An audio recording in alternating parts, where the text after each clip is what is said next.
Welcome back to the Gillett Health Podcast, where we give you tools to develop a balanced approach to health. I'm Dr. Kyle Gillett. And I'm James O'Hara, nurse practitioner. And we're excited because it's been a while since we've done one of these sort of AMA podcasts. So we pulled some questions from the YouTube comments, Instagram DMs, and some of the podcasts that we've been on. And we're going to go through some of those today. So maybe we start with, we get a lot of questions about hormones, so you'll probably see the same themes pop up throughout the conversation. But I think this is a good one to start with. So someone says, is there a way to mimic hormone replacement therapy with other supplements? And it sounds like they said that hormone replacement therapy is not being offered by doctors in their case. This is a great question. When it comes to comparing supplements to hormone replacement therapy, you are going to think about a couple things. One, which hormone replacement therapy? Is this just DHEA and pregnenolone, which are also supplements? In that case, prescribed DHEA and prescribed pregnenolone are going to be, assuming quality is good, roughly equitable. If your question is regarding like a postmenopausal HRT in a female or TRT in a male, where it's steady state level of testosterone, then supplements will not mimic the effects. So your benefits and detriments are completely different. However, they can be used to control symptoms in some cases. Yeah, so it depends on the context of the question. And the reason that perhaps this is being offered is because there are contraindications, like a very high predisposition to breast cancer, someone who's already had breast cancer in a woman. Those would certainly be good reasons to not add in estrogen as hormone replacement therapy. So I think this is a pretty broad question, and the answer is it depends. Moving on to our next question, we commonly see stated the 5 to 10 years after menopause or immediately after menopause or in perimenopause is the time to start and consider hormone replacement therapy. But if someone is at the very edge of that, in this case, I think they said 8 years, if someone's at the edge of that, then, they're saying there's kind of this blanket statement of, okay, this person is at increased risk for things like blood clots and strokes. But obviously not everybody goes through menopause at the same age or in the same health. So it sounds like there's some guidelines here, and they're asking about how you individualize that to the patient. I'll respond to this question with another question. When is it too late to start putting money into your retirement account or your IRA? Never. It's never too late, and it's never too late to consider some form of hormone replacement therapy. This kind of, I'm getting some deja vu from the last question. Because what is an hormone replacement therapy? Is it just estrogen and progesterone? Is it an androgen? Is that included? Is it things like DHEA or pregnenolone? I consider all the above hormone replacement. So it's never too late to consider some form of HRT.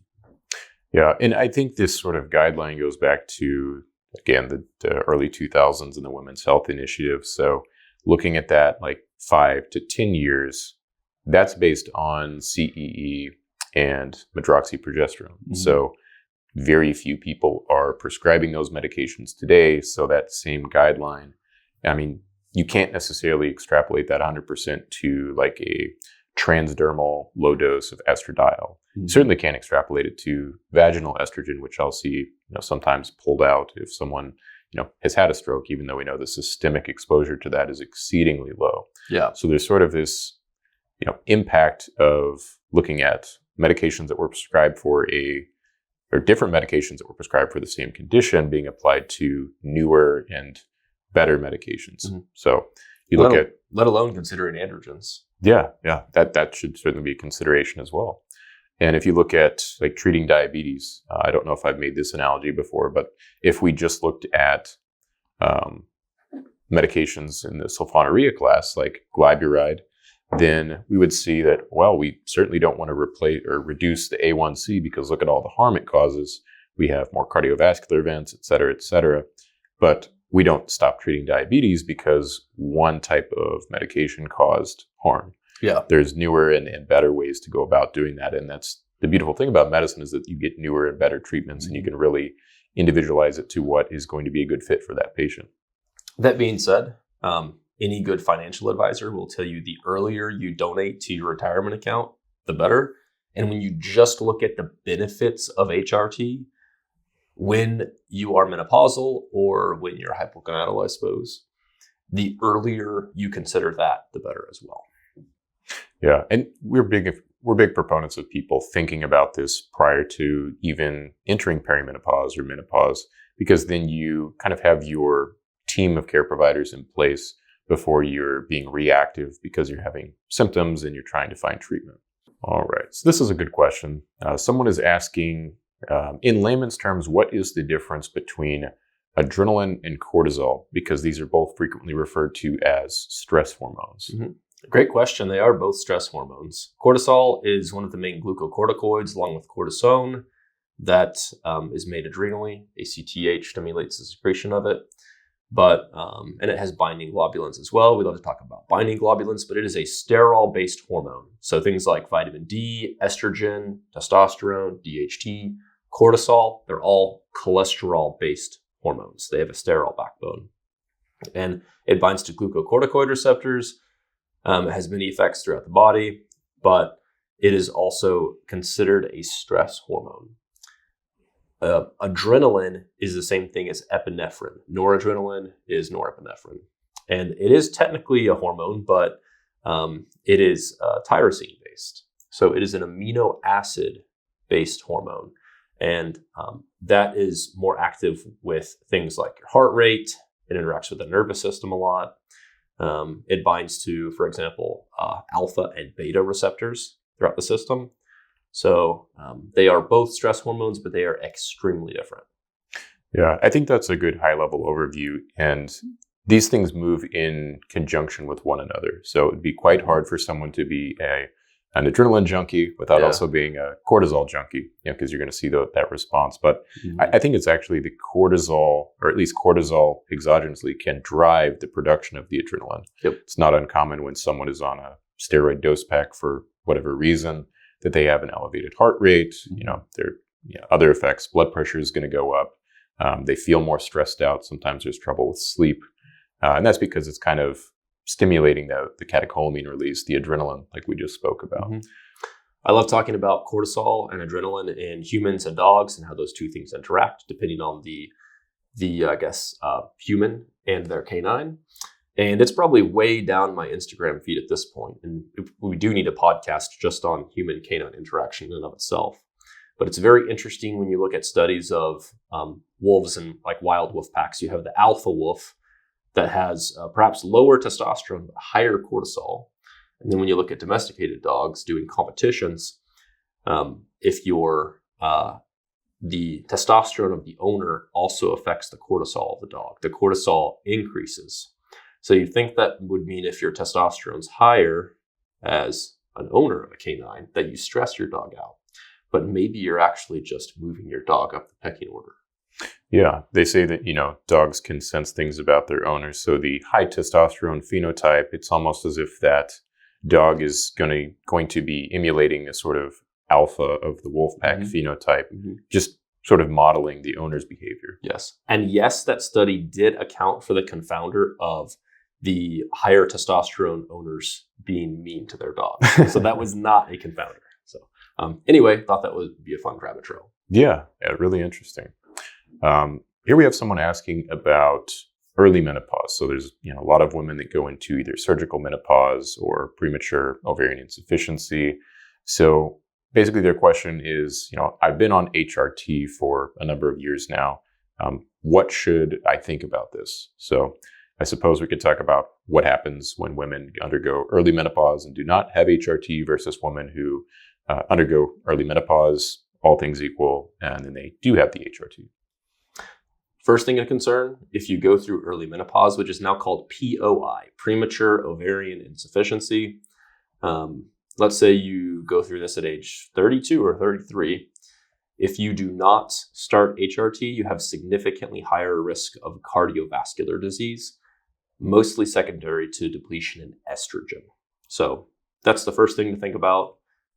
There are a lot of other outcomes that you can look at. For example, rates of neurodegenerative disease and cognitive impairment of age, rates of osteoporosis and osteopenia, even sarcopenia, symptoms like changes in libido or sexual health. but that is kind of the primary benefit when you're going back to that scale of risk versus detriment. So for many people that have POI, the benefit far outweighs the risk. Yeah, I think that's a good way to look at it. And it really kind of amplifies just what you see from menopause because it's over a longer time period. So it's like going back to the saving for retirement analogy, you have more time for the negative health effects, in this case, of being hormone deprived to sort of compound on each other. So I think the big three you mentioned there, cognitive function, cardiac health, bone density. Yep. And there's things like your metabolic health, the accumulation of visceral fat tissue, insulin sensitivity. And, looking at the outcome data of these patients, ones that have been treated versus haven't, that there is a higher incidence of cognitive impairment and dementias in the ones that were not treated with HRT. Yep. And this isn't necessarily even, gold standard like HRT, like designing an individualized perfect regimen for that patient. It's just, showing that replacing that estrogen has that sort of a beneficial effect. Because a lot of times there is no progesterone replacement. If women don't have a uterus, like surgical menopause, for example, a lot of times they'll say, well, you don't need progesterone then. And I think that's perhaps a conversation for another podcast. But there's just a lot of variables to look at there. And I think this kind of gets blown out of proportion whenever people talk about the benefits of HRT that are very pro-HRT. They tend to extrapolate things from POI studies and say, well, look, you can prevent dementia. But it's a little bit of a stretch to say that HRT is going to prevent dementia for a woman who's, 51 who just went through menopause. Certainly protective of cognitive function, protective of brain function, may be appropriate terms to use, but don't want to be misleading to people. Yes, it's another notch in the belt for individualized medicine, really. Even not going through categories like POI, you take two patients, one has menopause at 46, one has menopause at 56. And at 56, that individual has an expected health span given their comorbidities and their genetics to 80. And the 46-year-old has an expected health span till 100, maybe even above 100. They have a lot of longevity in the family and no comorbidities. Then even without POI on the table, then the individual that is 46, it would be a potentially higher benefit to consider HRT. Yeah, that makes sense because there's more, potential years of life lost or years of quality of life lost. A great graph on this is looking at the CDC's website on diabetes and how that affects people's long-term health outcomes. If people want to see and kind of put that on a timeline just for visualization. It's an investment in your health. It's the retirement account of your brain and your bones and your cardiovascular system. It is certainly not without risks. So paradoxically, a lot of individuals that say, I'm very healthy, I've been healthy my entire life. I don't have a lot, a lot of things, a lot of pathologies don't run in the family, and a lot of my ancestors live until their 90s. They very well may be the best candidates for HRT. You're looking at that long health span. Yeah, and this is where I get into the Twitter space and I see people like, why would you check a PSA on someone who's 70 years old? It's like, well, if that person has potentially a 100-year lifespan, then that might be a reasonable discussion to have. And as we move on into the future and people do start living longer and longer, I think we'll sort of look back on and think, wow, we used to think that at 70, why are we even screening your health anymore? You've got, X number of years left. Yeah. The health span discussion is, again, a topic for another podcast, but it's almost like the epigenetic age clocks aren't perfectly good because, if your epigenetic age is 30, that doesn't mean you're for sure going to live at least 60 more years. But obviously chronologic age, that is also not perfect. It's almost like somebody needs to look at a biobank and then maybe come up with some sort of better health score. If only. Or maybe we're just upset because we don't have the world record for reversing age. I suppose so. But the PSA is a segue into our next question, which is there any information on whether or not Tongkat will affect PSA for routine labs? Yeah, so it certainly has the potential to. Tongkat can increase, of course, testosterone, DHT, estradiol. That being said, it's probably not a clinically significant increase in PSA. And by that I mean, let's say your PSA is 3.0 for a 65-year-old.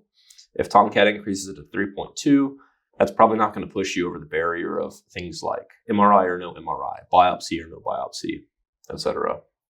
Yeah, I would be very surprised if it increased PSA in a younger individual. But if you had, like you said, someone who is 65 perhaps, and they are a hyper responder to Tongkat Ali, they go and double their testosterone levels from something like 200 to 400 nanogram per deciliter, then I think that could increase PSA slightly. If you're looking at some of the potential saturation and the fact that they may have BPH that's really going to convert a lot of that testosterone into DHT compared to like a 20-year-old's prostate. I'd say it's plausible, but I don't think, like you said, it's not going to, in the hands of a competent provider, I don't think they're going to do anything invasive or overreact to that sort of blip on the radar. Here's a quick point related to that question. If you are taking dutasteride or finasteride, especially if your doctor or urologist does not know about it, that will precipitously decrease PSA, dose dependent as well. So let's say you have an individual whose PSA is 4.0. They start, Proscar, 5 mgs of finasteride a day, maybe partly for their hair. They don't mention it to their urologist, and they come back and their PSA goes from 5.0 to 5.2. That is a huge red flag for prostate cancer, because that likely, you would expect a PSA to go from 4.0 to 2.0. So if that individual had not started finasteride, it could have been 8.0. And if they could miss that diagnosis by an entire year. So that's something very important to remember. Yeah, talking about the PSA velocity, and that's why it's important to, present as best as you can what medications you're taking, what supplements you're taking, giving as much data as possible, because you never know when something that you think, oh, well, this is insignificant, I'm just taking this for my hair, could actually have a clinically important use just for having the provider with that data. So I have to tell my doctor what I get from my telemedicine clinic. It would seem so. Bummer. All right. And someone here says they're talking about taking something to reduce DHT. So they said if we're inhibiting DHT and then raise the testosterone, won't that just create more DHT to be dealt with? I suppose I believe the question is probably regarding 5-alpha reductase inhibitors. There are anti-androgen, so there's androgen receptor antagonists. And that's kind of a whole nother rabbit hole. But in general, there's not many individuals taking these androgen receptor antagonists. And if there is, a lot of times they have like metastatic prostate cancer or whatnot. It's palliative. But by inhibiting 5-alpha reductase, then you are going to decrease the conversion of testosterone to DHT. So the increased testosterone, for example, if you're on finasteride, a lot of times your testosterone will go up by 10%. I guess they also may admit if you also simultaneously raise your testosterone levels like TRT. I'm not sure if they mean to 10%. So if you start TRT, then it certainly will provide more substrate to be 5-alpha reduced. And if you do that, like let's say they're on injectable TRT, that's going to lower your SHBG. And the change in SHBG will make total DHT look lower, but free DHT, which I think we're one of the few clinics that actually checks free DHT, will be significantly higher even if you start finasteride. So if you take, let's say, an average person, hypogonadal individual, 50 years old, androgenic alopecia, wants to start finasteride, starts 1 mg, simultaneously starts TRT. Yes, their free DHT will likely be higher starting both of those two things at the same time. Yeah, I suppose you could create a case study like that where you sort of tread water with your DHT because you're changing a lot of variables around it. And then you don't tell your provider about any of these things and the DHT stays the same. Yep. All that being said, this is mostly an esoteric question because, as we've said many times, there is nothing special about DHT except that it binds the same androgen receptor more strongly. So again, back to the analogy of the door. Some people's door is a metal door. Some people's door is a hollow core. Some people in between. If you're, and that's just a lot about your CAG repeats. We've done many podcasts in the past about this. So the DHT would be strongly pushing on the door. So even with zero DHT, for most individuals, A lot of testosterone is more than enough to open that door in all the various tissues. So in this analogy, the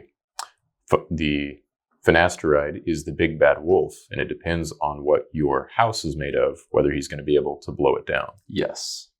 It's a great analogy. Yeah, but I think in this case study we concocted the TRT plus finasteride. I think the estradiol to DHT ratio would potentially improve there. So you may still get the hair results that this person was after. Mm-hmm. And just with something like finasteride or dutasteride, there's a wide variation of how much that may increase someone's testosterone. Mm-hmm. That could be 5%. It could be as high as 20% looking at some studies. Yep. So it's the testosterone booster that you didn't know about. Yeah. All right. And then what do you think about screening for factor V and other genetic tests at birth? Are there any genetic tests we screen for at birth? Yeah, there certainly is. So actually kind of depending on the state. There's state-specific screens. We used to call these PKUs because the screen for phenylketonuria was the first one, and then there's a whole bunch of them. And those are usually done 24 hours after birth. So, big fan of those tests. Past that, it's individualized. So factor V Leiden is the most common genetic coagulopathy in Caucasians. I believe it's named after Leiden, a town in Belgium. But anyway, I am a fan of screening in this in many individuals that may be at increased risk of VTE, which is venous thromboembolism, blood clot, for example, in the leg or the lung. And in these individuals, other things that you look at is how much estrogen signaling is there, because that's related to blood clot risk as well. Yeah, and I think the question here is if you just build a laundry list of genetic tests to screen for, the question that the public health entities are going to look at is, does the cost of this justify the benefit? And when you have things like this that have, I guess it's not a terribly low prevalence. It's something like 5 to 10% for a factor V heterozygote in the population. How many of those people are actually going to go on, or are going to go on in their early lives to have something like a blood clot, or does that blood clot cause a problem? So, it is individualized at this point. I don't think that will be added in the near future, just speculating. But these tests are certainly available for people who want to see if they have a risk. Maybe someone who's considering HRT, and something that would increase estrogen like you spoke of. Definitely. All right. Here's a follow-up from our protein podcast. What type of plant protein does Gillett eat toward the end of the day? Kind of depends. Not one specific type. In the past, I've gotten a lot of protein from My Protein, but I don't endorse them in any way. And one time I read an analytical chemist's post. And this was not professionally done or a study.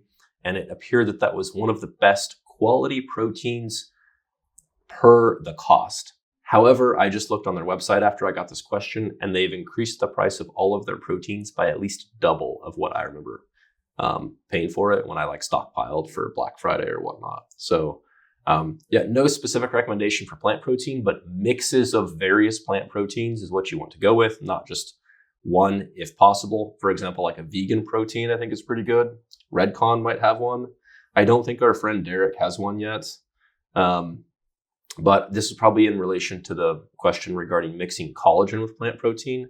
When you mix the two together, it gives a better complement of amino acids. And then also many plant proteins are relatively slow digesting, but do not activate mTOR too much. So I think that was the context. Yeah, and I like the combo there of the collagen with the plant-based protein because, collagen, we know the glycine content is important for bone mineral density. And there is an association with the heavier plant-based diet and then people having less bone density over time.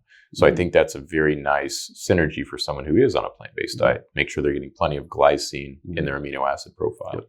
Speaking of that, I think our friend Simon Hill does have, I don't know if he has his own plant-based protein or is affiliated, but I have had a few patients on that really enjoyed it. Interesting. Great info for people. All right. Here's an interesting question. Patient notes that I lose between 1 to 2 pounds while I sleep. I weigh myself before and after bed, and I notice that. So We'll leave the question at that, but what could be causing this? Yeah. So when you sleep, there's a lot of things that happen, but you still have cellular respiration. So you're still undergoing energy processes and breathing off CO2. So basically, when this is just actually happening during the day and during the night, it's just the normal cellular respiration process.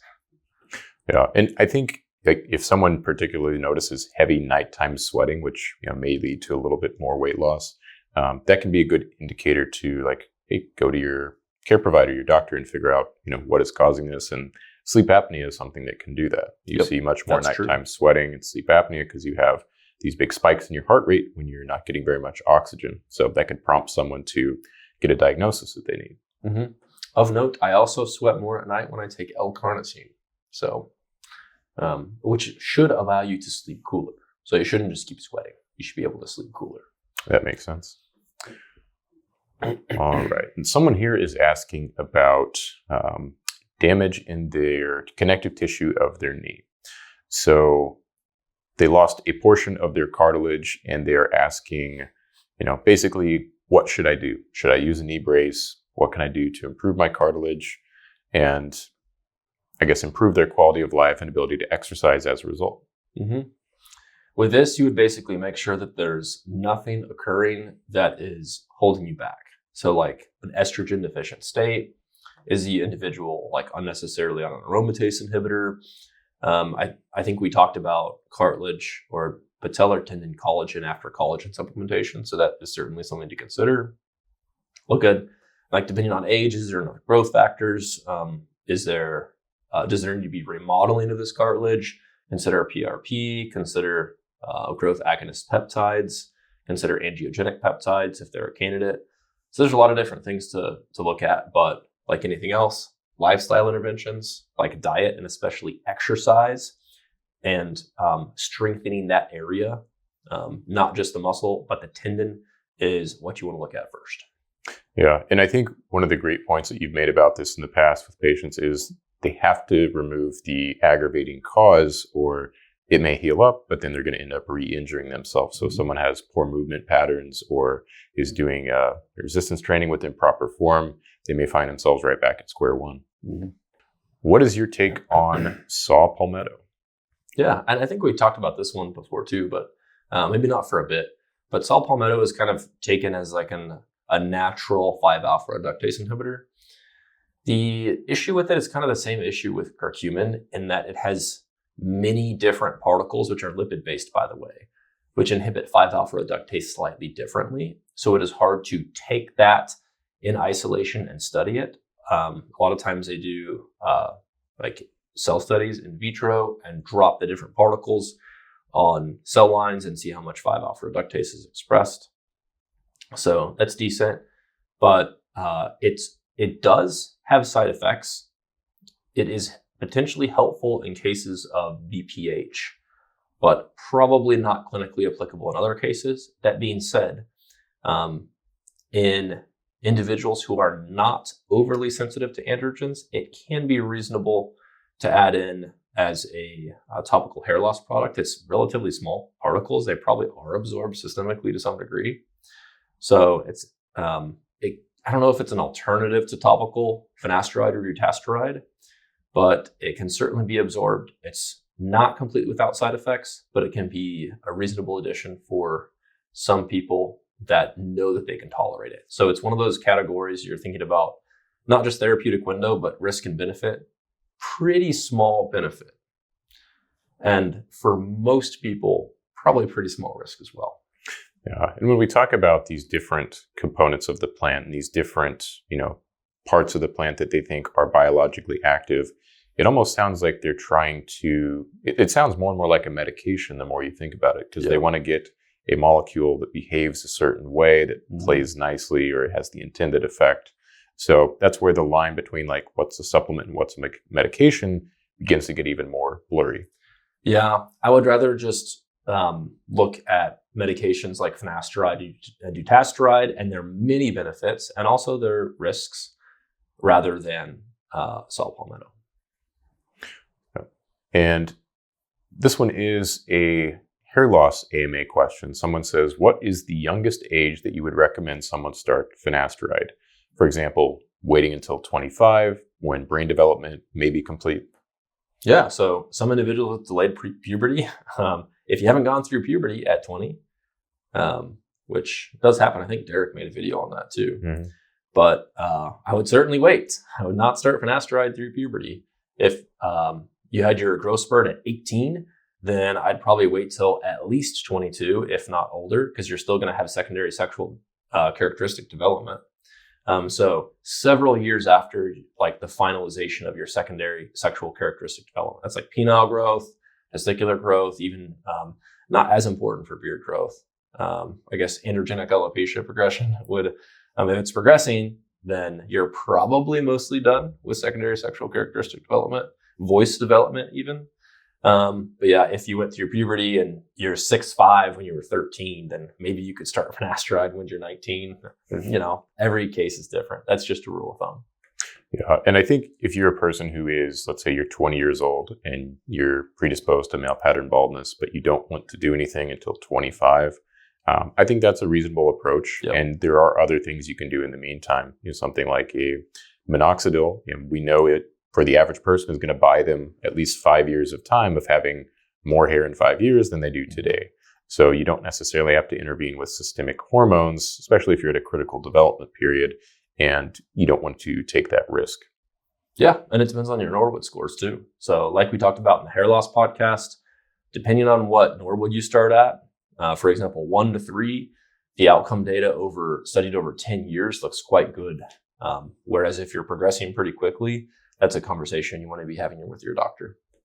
Absolutely.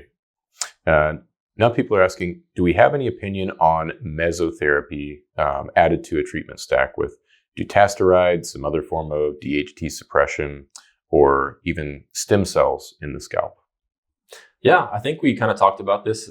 It was like the theoretical maximum hair loss stack.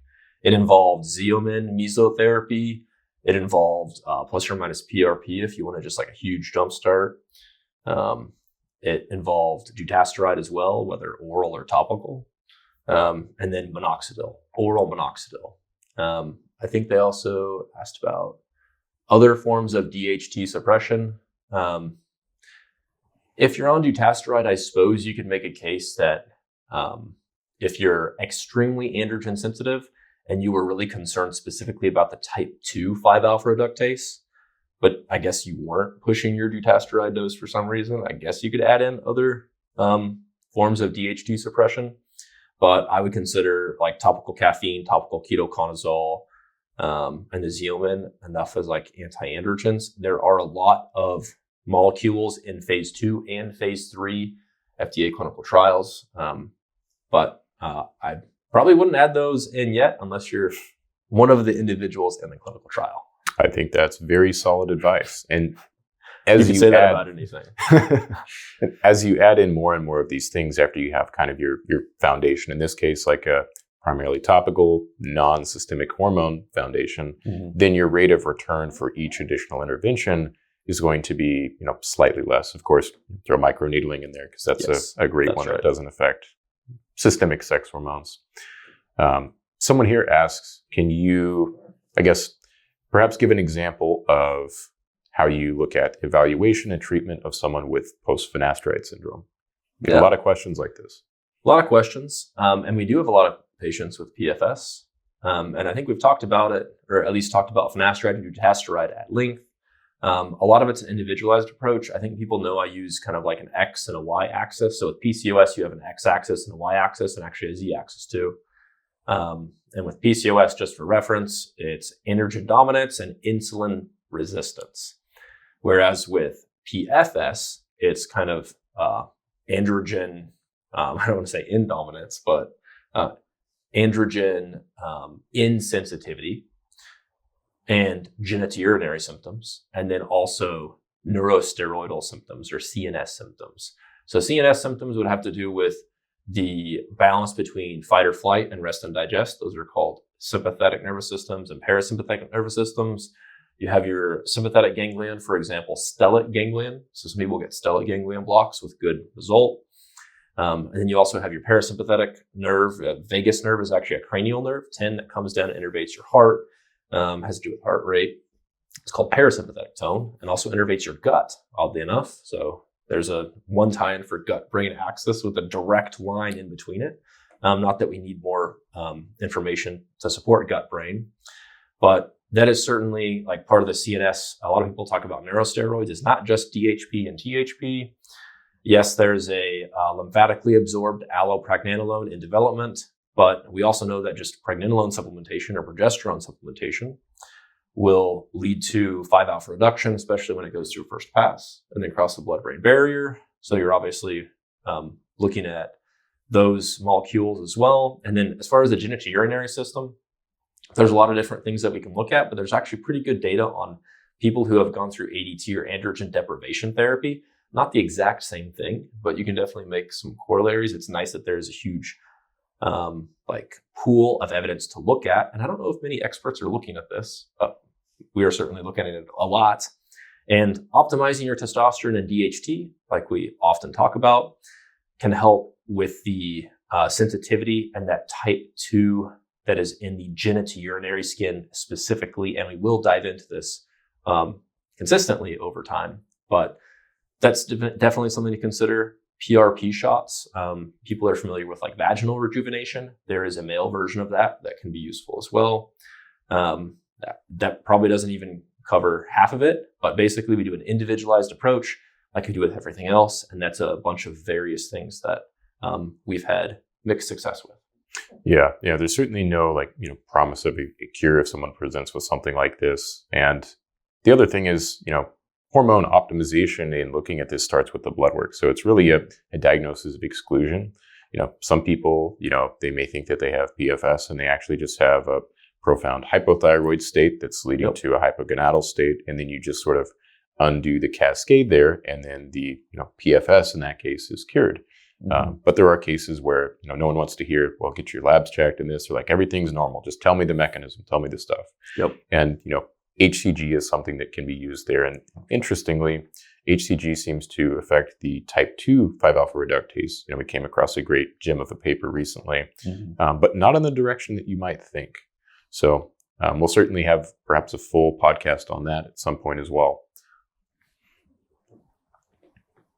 All right. And then I think that's basically the same question there.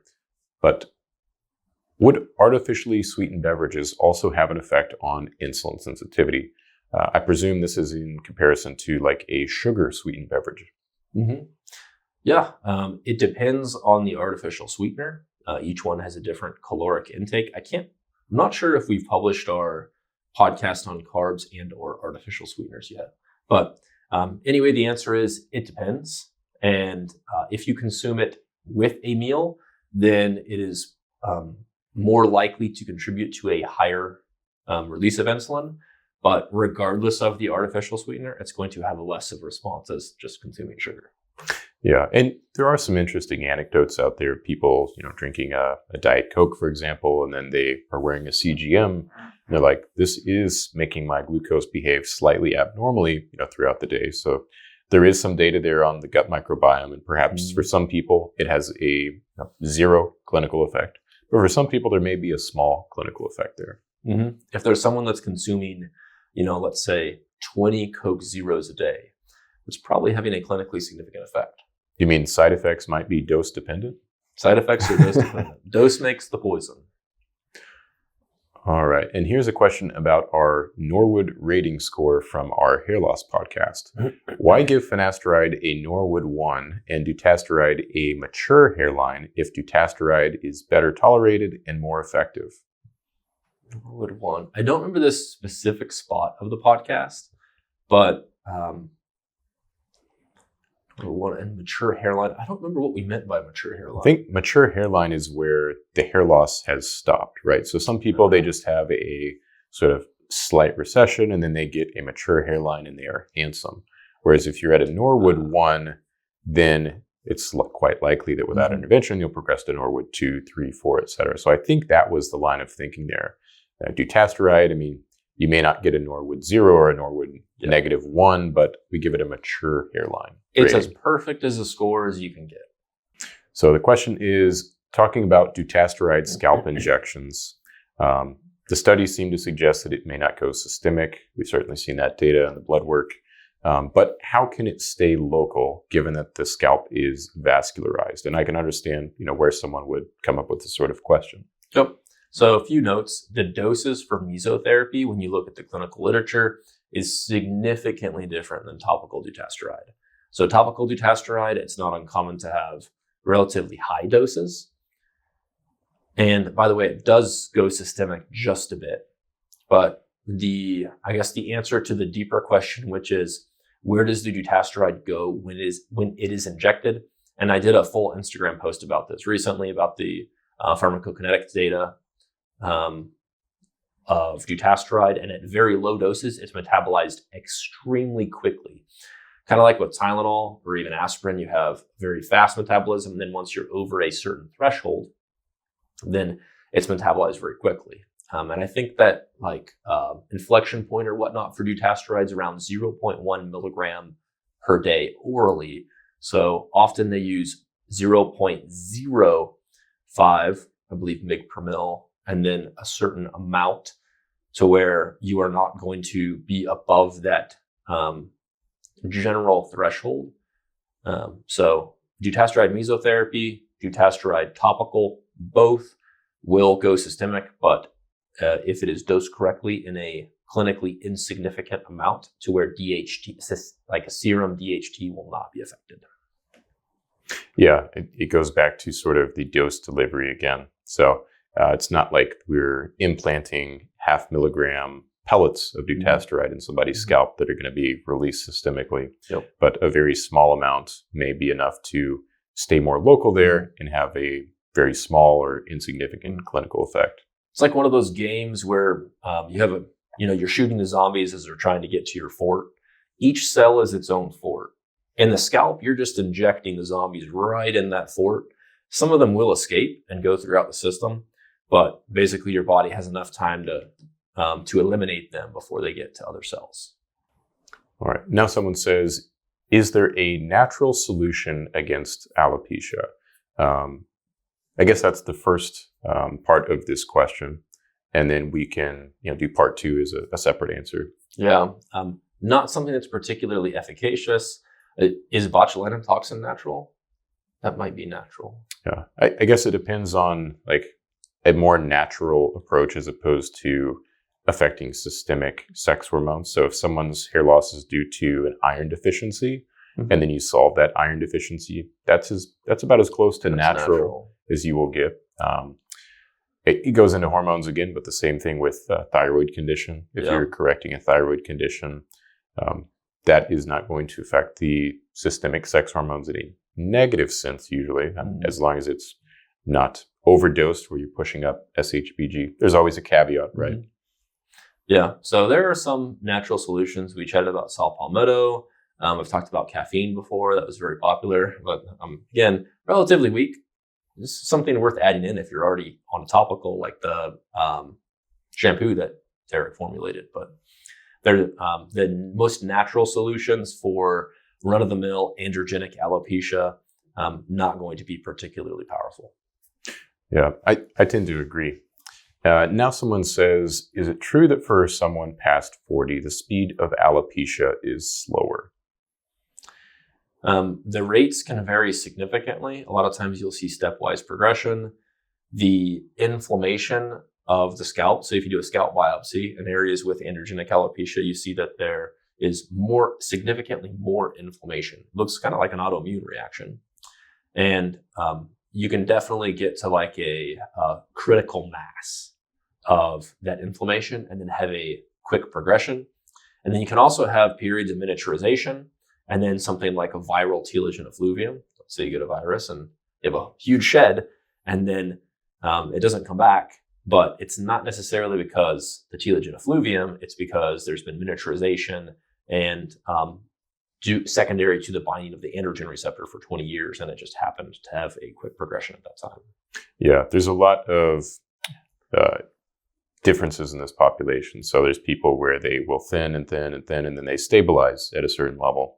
Probably has to do with the distribution of the hair follicles and whether those hair follicles are sensitive to DHT and androgens or not, or whether they're able to sort of control that inflammation as much on their own. And that comes down to, scalp tension and someone's antioxidant status and all these sorts of factors. And then you also do, like you said, sometimes it is like on average, if you look at it, I think it's about 10% per decade, maybe slightly more now with the lower levels of sex hormone binding globulin. Used to be a good rule of thumb to say by age 50, about 50% of men will have some visible hair loss. Yep. All right. And then someone said, what is a topical dutasteride protocol? 0.25% to the affected area 2 to 3 times a week. Leave on at least 10 minutes. If you don't want it to go systemic, probably don't microneedle at the same time. Yep. For most things, definitely don't want to apply it within 24 hours of microneedling. And even with dutasteride being applied, a few times per week, there is one study to pull from where patients admittedly weren't great at applying their topicals, which in part may be why oral minoxidil seems to be more effective than a topical, even though they were just using this proprietary blend that had some dutasteride in it 3 to 4 times a week. It appeared to have beneficial effects. And I think that was on a shorter time frame, maybe 3 months or 6 months, something of that nature. Yep. Can heavy alcohol use in early life accelerate the onset of menopause? It is an interesting idea, presumably due to the excess aromatase activity, more alcohol use, more aromatization of testosterone to estrogen. But that being said, I don't think it would be a major factor. Heavy alcohol use for 10, 15, 20 years is going to lead to a lot of deleterious sequelae. It's going to have a lot of other, likely lead to other comorbid conditions that will then potentially lead to early menopause. But directly, it's hard to say, even if that just excess estrogen signaling would have a huge effect. Yeah, I think with alcohol, you're going to see a speed of aging that is faster in a lot of different organ systems. Whether the ovaries are one of those or not, I don't know, is fully elucidated. But if you have someone who's had a period of heavy alcohol use, or is currently using heavy levels of alcohol, that's certainly not going to have a positive effect on fertility or ovarian function. So probably there is a small effect there, I would guess. But the perimenopausal and menopausal window is probably not at the top priority list for someone who is using lots of alcohol. Someone says, is it helpful for someone with PCOS or endometriosis to take inositol while taking an oral contraceptive? Yes. Again, inositol is dechironiositol and myoinositol. Inside the cell, dechironiositol downregulates certain functions that are secondary to androgen receptor binding. So it's like intracellularly, it can be an anti-androgen, which is great in the ovary, especially with PCOS, where you have mosaicism and excess androgen sensitivity at baseline in the ovary. But in the synthesis of hormones, dechironiositol is a pro-androgen. It can lead to the healthy formation and synthesis of androgens as well. So it's kind of a mixed anti-androgen, pro-androgen. That's the dechironiositol. Usually it's in a ratio of about 20-1 to 40-1. With myoinositol, which is an insulin sensitizer and also can accumulate in the central nervous system, might improve sleep. It's kind of a B vitamin, B8-ish. But things like lithium, whether it's a supplement or the medication version of it, depletes inositol levels in the brain. So there's a lot of benefits to both varieties of inositol, even if you're on an oral contraceptive. All right. And someone is asking about oral minoxidil, its effects on skin and edema. Yeah. So oral minoxidil goes through first pass in the liver. The sulfyltransferase enzyme is expressed at high levels hepatically. So you have a lot of minoxidil sulfate, which is kind of the active form. So more efficacy, potentially more side effects as well. Yes, topical minoxidil goes systemic. And there's studies that kind of equate, if you're doing 5% topical twice a day, this is roughly equal to X milligrams, 1 to 2 milligrams of oral. So there can be side effects both ways. It can increase your prolactin. Yes, it can cause edema. It's not unusual to see like fluid retention and whatnot, but not always just due to minoxidil. Sometimes there's a second or kind of like third contributing cause too. And it can also affect blood pressure, usually lowering blood pressure. So I think that's a pretty good summary of oral minoxidil. Yeah, and if you are drinking minoxidil from over the counter, I advise you not to do that. As I posted here somewhat recently, people certainly have experienced these sorts of side effects from doing that. Yep. All right. And someone here is asking about if you're taking oral minoxidil, is microneedling going to give you any extra benefit? As they said, they assume that the microneedling only enhances minoxidil's efficacy when you're using minoxidil topically. It does for oral minoxidil as well. It goes systemic and will also go to the hair follicle. Yeah, and microneedling just by itself also has positive effects on the scalp skin, recruiting more growth factors, more blood flow. And we see this in studies where they compare just microneedling to microneedling plus tretinoin. Mm-hmm. You see improvement in hair growth in both cases. So it's not necessarily like only do this if you're using topical minoxidil. It can be used as an adjunct, even if you're not applying something topically.